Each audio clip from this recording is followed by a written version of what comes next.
The wind out on the empty plains sounds like it's crying all by itself, because one brave mama and her 3 little girls are rolling along in a creaky old wagon with no one to keep them safe, until the most unexpected hero in the whole Wild West comes thundering out of nowhere. The wind had never sounded so lonely. Eliza Turner held the reins tight, her hands stiff and cold even though the sun was slipping away. Behind her, under a thin blanket, sat her 3 girls, 12-year-old Hannah who always worried, 9-year-old Rose who was brave and full of questions, and 5-year-old Mary clutching her rag doll like it was the only safe thing left in the world. The sky burned orange and the shadows got longer and longer, like fingers reaching for them. Eliza felt more alone than ever because 6 weeks ago her husband Willis got shot in a cattle raid and never came home. The town felt sorry, but sorry doesn't stop bullets or fill empty bellies. So Eliza packed everything they owned, hitched the mule, and started driving toward her sister's house 2 days away. But trouble found them first. It happened so fast. Bushes rustled, twigs snapped, and 3 rough outlaws stepped onto the trail with rifles pointed straight at them. The tallest one had a nasty scar on his cheek. He tipped his hat and grinned like a wolf. "Well, look here, a pretty widow and her little chicks. Ain't this our lucky day?" Eliza shoved her girls behind her skirts so quick their heads bumped. Her heart was beating louder than thunder. She had no gun, nothing but shaky hands and a mama's love. "We don't want trouble," she whispered. "Please let us go." Scarface just laughed. "Trouble's exactly what we're selling, ma'am." Rose let out a tiny cry. Hannah hugged her tight even though she was shaking too. Mary squeezed her doll until its head squished. The outlaws stepped closer, and then the wildest thing happened. A deep, furious growl ripped through the air, not from a wolf, but from a horse crashing out of the trees. On top rode a man who looked like he was born from the desert itself.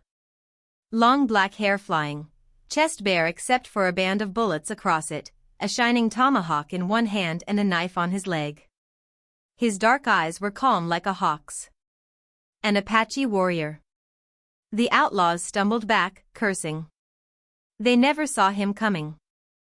In one heartbeat he knocked the first rifle away with his tomahawk. In the next heartbeat his knife flashed past Eliza's cheek, so close she felt the breeze, and the second outlaw screamed, grabbing his bleeding arm. Scarface shot wild, but the warrior rolled like a shadow and slammed into him, wrestling the gun away and tossing it into the bushes. Scarface scrambled up, terrified. "Crazy savage," he yelled, then ran for his life. The others limped after him until the trail was quiet again. Eliza hugged her girls so tight she could barely breathe. The warrior stood a few steps away, breathing slow and steady. He didn't scare them, didn't say a word. He just slid his knife back into its sheath, wiped blood off his arm, and looked at them with eyes that asked, "Are you hurt?" For the first time Eliza noticed he was young and strong in a quiet way, the kind of strong that comes from surviving, not from showing off. His eyes moved to the girls peeking out from her skirt. She swallowed hard. "Thank you," she managed. He didn't answer with words. He just walked over, picked up the outlaw's dropped canteen, and held it out. "Drink. Rest. You're safe now." Old stories whispered that Apache warriors were monsters, but this one had just saved their lives without hurting a hair on their heads. Trembling, Eliza took the canteen, and something quiet and important passed between them, the very first string tying their hearts together. Night dropped over the plains like a soft quilt. The warrior, whose name she still didn't know, led them off the main trail to a hidden hollow surrounded by big rocks and juniper trees. He checked for danger, tied his horse, and built a small fire with quick, sure hands that told whole stories without a single word. A man who lived by instinct. A man who helped without waiting for thank yous. The girls watched him with huge eyes. Eliza stirred beans over the fire, her mind spinning with questions. Why did he save us? Where is he going? Will he leave at sunrise, or stay? She glanced at him. He sat sharpening his knife, firelight dancing on his high cheekbones and strong jaw. He was beautiful in a wild, dangerous way, the kind of man who never flinched, yet had just stood between her babies and death without a second thought. Little Mary crept over and whispered, "Mama, is he gonna eat us?" Eliza almost laughed through her nerves. "No, baby. He saved us. He's good." Mary peeked again. "He looks scary." Eliza started to agree, but she didn't. She saw something steady and gentle under all that wildness now. The warrior looked up as if he'd heard every word. His eyes softened when they landed on scared little Mary. Then, quiet as snowfall, he spoke. "Takakota." Eliza blinked. "What?" "My name. Takakota." She nodded, heart thumping. "Eliza." She pointed to her girls. "Hannah, Rose, and Mary." He said each name slow and careful, like tasting something brand new. Hannah stood taller. Rose smiled huge. Mary hid behind Eliza's arm. They ate beans in cozy silence, but Eliza kept catching Takakota watching the girls with a gentle, curious look, almost protective. It made her stomach flip in a funny way. When supper was done, Eliza tucked the girls into the wagon and sat by the fire rubbing cold hands. Takakota broke the quiet. "You travel alone?" Not a question, just truth. Eliza took a shaky breath. "Yes." He nodded once. "Your husband is gone?" Again, not a question. She stared into the flames. "Yes." After a long pause she heard herself whisper more than she meant to. "It's just us now. Me and the girls." She swallowed hard, then let the scariest truth slip out. "I have 3 daughters. No sons." On the frontier that felt like failing. Sons meant help, protection, survival. Daughters were loved, but some men looked at you like you were only half a family. She braced herself for disappointment. But Takakota didn't laugh or frown. Instead, his lips curved into the warmest grin she'd ever seen. "Good," he said simply. Eliza's breath caught. "Good." He leaned closer, firelight making his face glow. "I need strong girls." The words hit her heart like an arrow, straight, true, and beautiful. Not sons. Her girls. For the first time since Willis died, Eliza didn't feel broken or less. She felt seen. Takakota leaned back and glanced at the sleeping wagon. "Rest," he said softly. "I watched tonight." She should have said she didn't need guarding, but the truth was she felt safe, dangerously, wonderfully safe. Morning painted the hollow pink and gold. Eliza woke to the smell of roasting rabbit. Takakota turned strips of meat over the fire with the same calm grace. The girls were already up, sitting cross-legged beside him, eyes shining. Rose was asking a million questions and Takakota answered every one with nods or quiet words. "Did you catch it with your hands?" "No." "Traps." "Did you make the traps?" "Yes." "Can you teach us?" He looked at Rose for a long second, then over at Eliza, asking without words. No man, not even their own daddy, had ever offered to teach girls real skills. Eliza's voice came out soft but sure. "They can learn if they want to." Takakota nodded once, and after breakfast the lessons began. He showed them how to read the ground for tracks, how to walk so quiet the dirt barely noticed, how to listen to the wind. The girls followed him like ducklings, soaking up every word. Eliza watched from the wagon seat, heart twisting in happy, confused ways.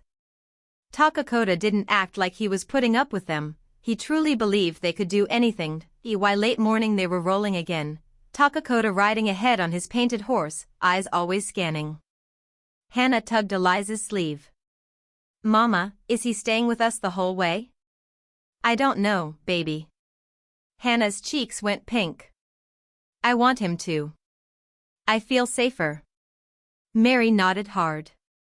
"He fights bad men." Rose grinned. He's like a storybook warrior come real. Eliza tried to smile, but her chest felt tight and warm. She wasn't used to needing anyone, especially not a man who made her heart do funny flips, days blurred into sunny plains and cool canyons. Takakota taught them to find water, to spot storms coming, to pick safe plants to eat. Every night he built the fire, told the girls stories with his hands and a few quiet words, and kept watch while they slept. The girls laughed more, worried less, and leaned toward him like flowers to the sun. Eliza caught him softening too, correcting them gentle, watching her with dark eyes that made her cheeks hot. Then one golden evening near Red Mesa, danger found them again. 3 more outlaws burst into the canyon yelling and shooting. Eliza shoved the girls down, hard in her throat. Takakota leaped off his horse like a mountain lion and fought like thunder and lightning together. Rifles clattered, men yelled, dust flew. The girls remembered every lesson. He had taught them to be brave too. Hannah threw a rock and hit a bad guy's leg. Rose threw another. Even little Mary swung her rag doll and squealed loud enough to startle one outlaw. In minutes the bad men were running for their lives again. When the dust settled, Takakota had a cut on his arm dripping red. Eliza ran to him, pressing cloth to the wound with shaky fingers. "You saved us again," she whispered. He shook his head gentle. "No. You helped. All of you." The girls hugged his legs, crying happy tears, and for the first time Eliza saw clear as day, he didn't just protect them, he loved them already. That night by the fire Eliza couldn't stop staring at the strong, quiet man who had chosen her little family. Something big and warm and scary was growing in her heart. The land changed as they traveled. Big open plains turned into red and gold mesas, then green valleys full of trees. One afternoon the air felt different, older, full of secrets. They were riding into Apache country now, Takakota's home. The girls leaned over the wagon rails pointing and whispering. Round a bend, the village appeared, round houses made of branches, smoke curling up, kids running barefoot, dogs barking, women grinding corn and laughing. Everyone stopped and stared when Takakota rode in, and even more when they saw the white woman and 3 little girls behind him. An important elder with red cloth braided in his hair waited by the big central fire. Warriors watched, curious and careful. One tall man with a scar over his eye stepped forward angry. "Why bring them here? White people hurt us." Takakota stood tall and calm. "They are not the enemy." I watched the mother stand in front of her children ready to die for them. I watched her daughters fight beside me. They have strong spirits. They are under my protection now. Saying that in front of everyone was huge, like claiming family forever. The elder raised his hand. Takakota has always judged wisely. We welcome them, but they must respect our ways. Eliza bowed her head, voice shaky but honest. We will. Thank you. That night they slept in a real little house made of branches. Takakota sat outside the door all night, knife across his knee, guarding them like the most precious treasure. Morning after morning the girls played with village kids, learned to braid sweetgrass, fed the dogs, laughed louder than they had in years. One quiet day Takakota led Eliza to a cliff above a singing river. Wind smelled like sage and promise. After a long comfortable silence he told her about his own 4 sisters, how his father had wanted sons but got fierce, brave daughters instead, how 3 died protecting their home, how he still missed them every day. When I said I need strong girls, he told her, eyes soft, I meant it with my whole heart. Girls are the real strength of any family, just like you are, Eliza. Tears slipped down her cheeks, happy ones this time. Weeks later they finally rolled up to Eliza's sister's homestead safe and sound. The girls tumbled out laughing, but that night they clung to their mama with worried eyes. Next morning Takakota sat on a log sharpening his knife. Your sister's land is safe, he said quietly. I leave after breakfast. Eliza felt her heart crack right in half. Leave? The girls heard and came running. No. You can't go. They threw themselves at his legs like 3 little tornadoes of love. We sleep better when you're close. You make Mama smile again. Takakota looked at Eliza with eyes that asked the biggest question of all. She stepped close enough to see the tiny scar on his jaw. You think this was only duty, she whispered. I don't want you to go. Stay, because you want us. The girls held their breath.